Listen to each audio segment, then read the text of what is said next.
just joined us on the System After Dark, this is a homegrown number courtesy of E3 and Cracker. Bulla, how's it going? I'm D, your host on the System After Dark, right here on Today FM. Today's hit music. You can catch me weeknights at 7 p.m. That's from Monday to Friday, only on the home of Today's hit music. And don't forget, that's D with you every weeknight on the System After Dark. Even got that homebrew flowing.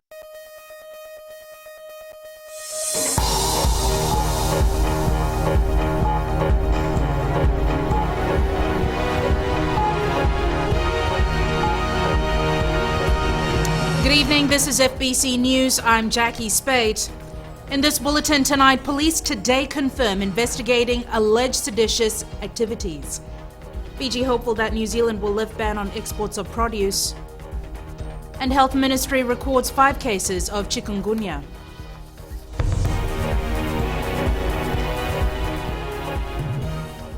The Commissioner of Police has officially today confirmed that police had earlier received information regarding training of a seditious nature being conducted in the interior of Ra by certain groups. Commissioner Ben Huneveld has also confirmed that investigations have not been able to substantiate claims with regard to the use of guns. Our reporter, Edwin Nund, has been on top of the story as it developed over the last few days. Edwin, what's the latest? Thank you and good evening, Jackie. I can confirm that there is an active investigation to establish whether there are in fact firearms in the possession of certain individuals in Rakiraki. We'll shed some light on the Police Commissioner's statement in a little while. But as to the subject of firearms, the Lautoka High Court was told this afternoon that police are searching for weapons which were allegedly seen in Ra. Granted bail 2 days ago, Timothy Nangata, Peter Vakatawa and Saimoni Nadolawa were back in court this afternoon as the state applied to have their bail revoked. The 3 are charged with sedition and inciting communal hatred. The Director of Public Prosecution's Office argued that the 3 need to be held in custody in the interest of public safety. The court was told that police need to be given a chance to find the firearms which were allegedly seen by a police officer who is now a witness in this matter. Defense Counsel Aman Singh submitted that there is still no evidence of any firearms and claimed 2 of his clients were detained for 6 days before being brought to court, while the 3rd was in custody for 3 days. The High Court will rule on the revocation of bail tomorrow. In the latest development, 2 other men from Ra have been charged with similar offences and were produced in the Rakiraki Magistrates Court today. Timothy Nadola Tambisa and Apenisa Tudaketale Sanganavere Tanuku are charged with sedition and urging political violence and have been remanded in custody until the 20th of August. These charges are part of a larger police investigation involving up to 13 suspects, some of who are currently being questioned, while others will be brought in later. The Police Commissioner himself has confirmed that investigations continue and there is a possibility that more people may be charged. Chief of Intelligence and Investigations, Assistant Commissioner of Police Henry Brown, is leading the investigation as police try to establish the intent of the alleged seditious act. While the Police Commissioner says investigations involve illegal activities in Ra, military sources have told FBC News that the alleged training was carried out in the Upper Nosori Highlands and that some type of firearms were used. In court yesterday, the DPP lawyer also said there is a police witness who will give evidence that the 3 accused were allegedly seen training with firearms. Meanwhile, Deputy Commissioner of Operations Isikeli Vuniwanga is also in the Western Division overseeing the investigation and will be visiting villages and settlements as a proactive measure to talk to people to not get involved in such illegal activities. Huneveld has reassured the nation that there is no security threat and that the people living along the Mba, Tavua and Rakiraki corridor have nothing to fear as his officers are in control of the situation. What we could see over the next few days is more people being brought to court charged with offences related to sedition. In the meantime, police will continue to act on information that there were men allegedly seen with firearms. Back to you, Jackie. Thanks for that update, Edwin.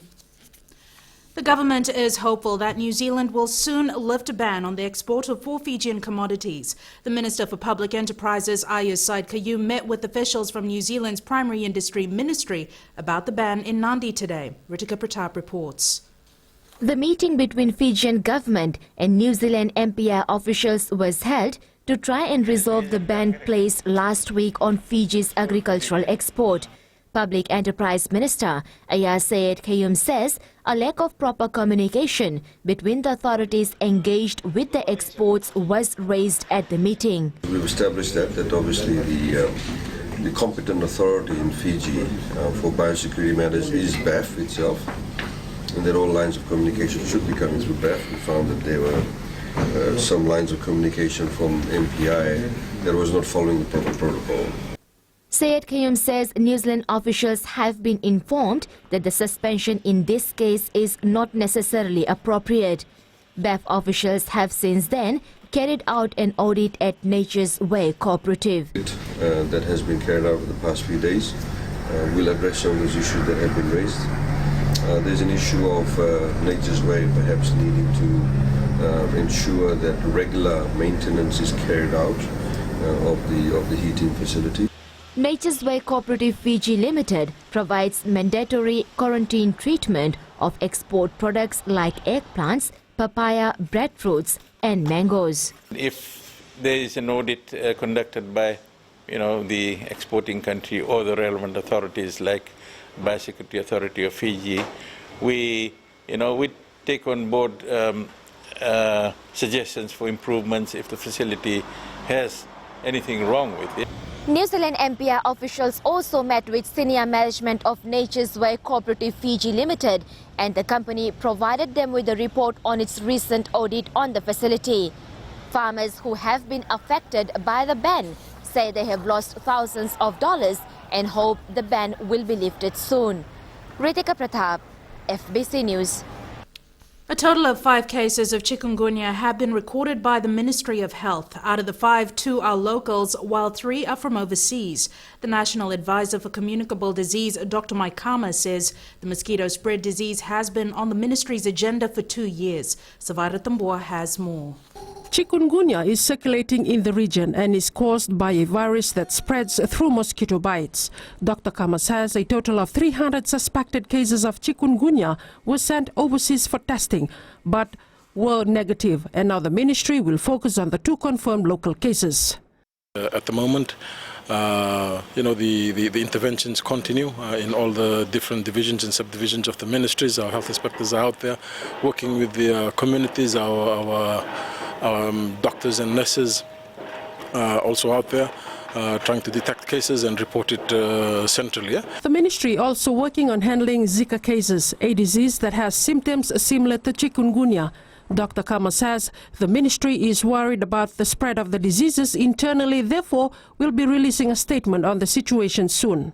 Those who basically look more like Zika in terms of disease manifestation of the symptoms, we get Zika testing. 19, but the latest one was just 6 that we've just sent 2 weeks ago, and we've gotten a result for that. But altogether, this year we've sent 19 away to our reference lab. The ministry is currently involved in a cleanup campaign to destroy mosquito breeding sites. Anyone with symptoms of headache, muscle pain, joint swelling or rashes is advised to seek medical attention. Sabira Tambua, FBC News. Fisheries stakeholders have been meeting in Lambasa over the past 2 days discussing the A to Z of the future of the sector. Participants have been talking about the need to manage and conserve fish stocks, not only to ensure the sector's sustainment, but also to safeguard the economic payoff for the Northern Division. Maggie Boyle reports. An estimated 70% of fish are harvested from the Northern Division each year, making a significant contribution to Fiji's economy. The Commissioner Northern, Jovesa Vodea, started discussions with the participants about the state of the fisheries sector. I have been informed that at least 33% of all animal protein consumed in Fiji comes from fish and subsistence, and artisanal fisheries contribute at least US $59.1 million to Fiji's annual GDP. Fish wardens, non-government organizations and government agencies are represented at the meeting. This is a very important sector for the division in terms of development. As you know that a lot of people, not only locally, regionally, internationally and abroad, are looking to Fiji and especially in Honolulu for the fisheries sector. Discussions today will focus on the Department of Fisheries Animal Corporate Plan, sea cucumber stock assessment, aquaculture projects and enforcement plans. Maggie Boyle, FBC News. In the news ahead, police to step up security at events over school holidays.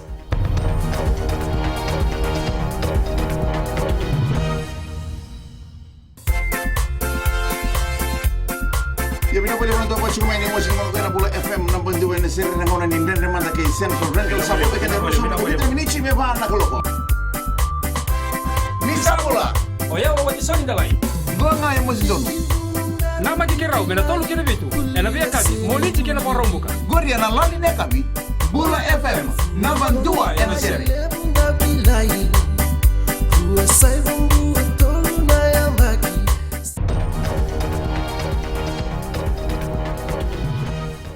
The Fiji Albinism Symposium was launched by Minister for Health Chonio Sumate today at the Holiday Inn. Its purpose is to create awareness to ensure that people living with the genetic disorder are accepted in an all-inclusive Fiji today. Matthew Mbolaitamana has more.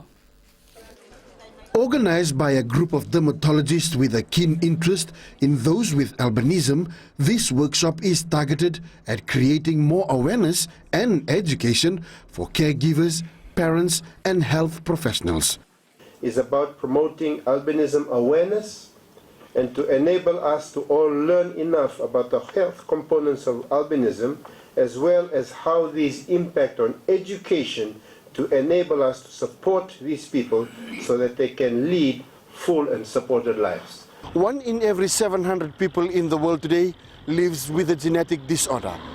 The two-day symposium aims to address the needs of those with albinism while also taking in the new lessons along the way. As I realised that the only way to keep people with albinism out of the sun was to educate them well, and so that they could read well and start to be able to get indoor jobs. For those with albinism, the symposium is a welcome relief in ensuring that their stories are told in as far as reading the stigma goes. We would also often be discriminated at times. Discriminated into the fact that I guess it's not the fault of the people because it's just the lack of awareness. The organizers hope that the meeting will be a stepping stone in harnessing the message of understanding the needs of those living with the genetic disorder. Madhim Bolaitamana, FBC News. A 28-year-old accountant has been sentenced to 7 years imprisonment for causing the death of an Australian woman in a Nasinu Road accident in May 2013. Jessica Jasmine Hill was drunk on the night in question and driving recklessly along Nokonoka Road in Nasinu. The Suva High Court heard Hill's car veered onto the opposite lane and hit another vehicle driven by Seriana Pratap of Brisbane. Pratap and her 4 teenage passengers were rushed to CWM Hospital where she was pronounced dead. The 4 student passengers who were members of Pratap's family suffered injuries. Judge Justice Alessi Temo says the sentence should serve as a warning to all drivers. The newly appointed Land Transport Authority Board will meet with Transport Minister Parveen Kumar in Suva on Friday. Kumar says work needs to get underway soon to review the current LTA legislation. Akusita Tale reports. The 5-member LTA board will for the first time sit and discuss ways to take the organization forward. The board met in the past week, however this time they will be briefed by Transport Minister Parveen Kumar. I ask the general public, all the Fijians, to have patience because there is a process that needs to be followed. Once the committee prepares a report, it goes to the cabinet and after that it will be tabled in Parliament. So it's basically a time frame that we're looking at is around close to 8 to 9 months. Kumar says the new board will have to deal with the current legislation first. However, there are certain policy matters that the board will have to revisit. These are the timing, the delays that if someone has to pay a fine of $20, they have to spend 3-4 hours. I mean, that's no good. That's not acceptable. So that's what we are going to work on, and the important is for people, I mean, time matters to everybody, and that's where we are coming from, and we would like to see if we need more staff, let it be. A 3-member review committee is also expected to be appointed on Thursday, tasked to carry out changes to the current legislation.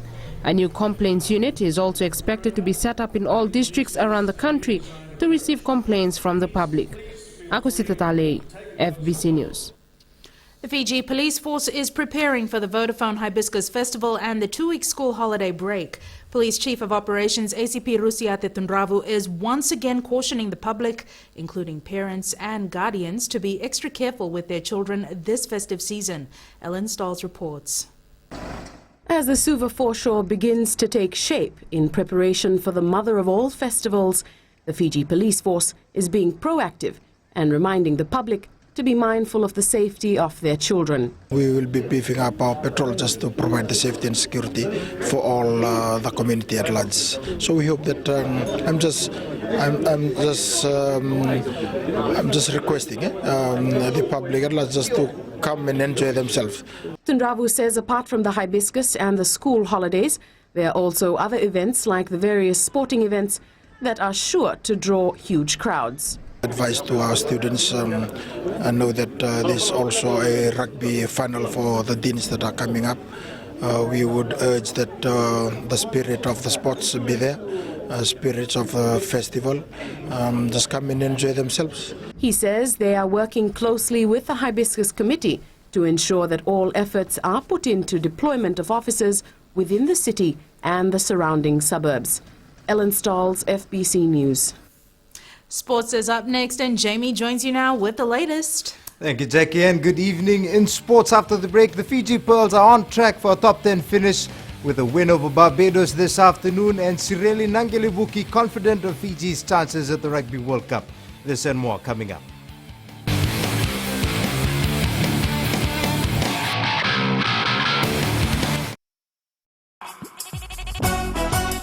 छू छू छू हे हे नमस्ते Fiji, आपके हर एक problem की दवा लेकर मैं आ गई हूँ 9 से 12 बजे तक आपकी सहेली रेनू।